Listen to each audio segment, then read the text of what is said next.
J'avais une question à te poser. Est-ce que l'IA est devenue mon principal collègue? Non. Parce que pour moi, le collègue doit vraiment rester humain. C'est-à-dire qu'aujourd'hui, l'IA, c'est vraiment un assistant, c'est vraiment un second cerveau, c'est le marteau du forgeron, on va même dire. L'objectif de l'IA aujourd'hui, c'est de simplifier nos process, c'est de faciliter nos tâches, c'est d'accompagner dans le développement. Donc, il va vraiment permettre de casser les tâches chronophages et de les simplifier, voire même entièrement de les automatiser. Donc, ça permettra à l'humain de vraiment rester focus sur le point où l'humain doit rester présent et les échanges sont terriblement importants, que ce soit dans le perso comme dans le professionnel, il faut garder cet échange humain. Donc c'est pour ça, le collaborateur et le collègue doivent rester humains, l'IA, lui, est l'assistant, le marteau du forgeron. Pourquoi ça remplacera jamais l'humain? Parce que on a besoin justement de ces échanges entre humains. On a besoin de ces interactions, que ça soit dans le pro comme dans le personnel, pardon.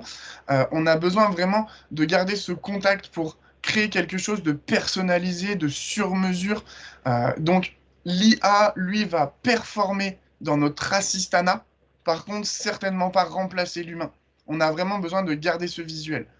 Il sera très bon dans la création de contenu, dans la création, dans l'automatisation, dans le process, mais pas dans les échanges. On a besoin de garder l'humain auprès de l'humain. Le métier RH, à mes yeux, c'est, en très grossi, bien entendu, c'est énormément d'administratif, énormément d'humain.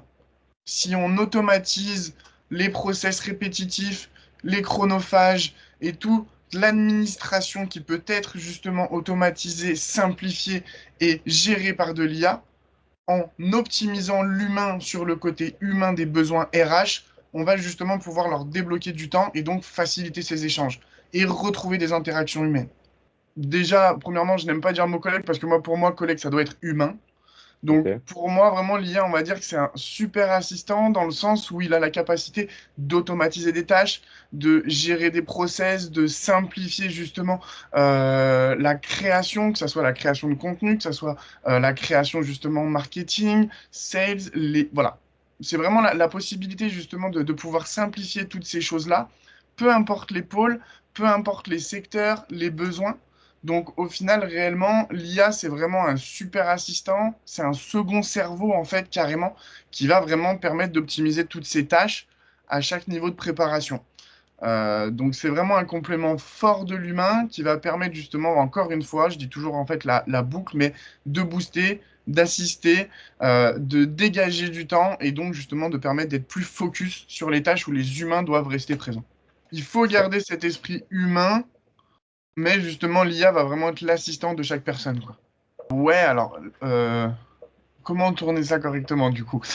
Ouais, en fait, au final, euh, ça va permettre justement d'accentuer la performance de chacun, étant donné que bah, le côté RH, justement, va pouvoir gagner du temps sur des process qui sont justement, comment dire, très chronophages.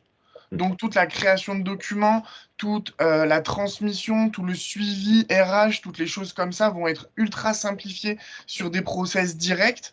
Et donc on va pouvoir potentiellement avoir beaucoup plus de travail sur du RSE, beaucoup plus sur du suivi de carrière, sur des choses comme ça qui demandent vraiment de l'humain, où les process habituels peuvent être justement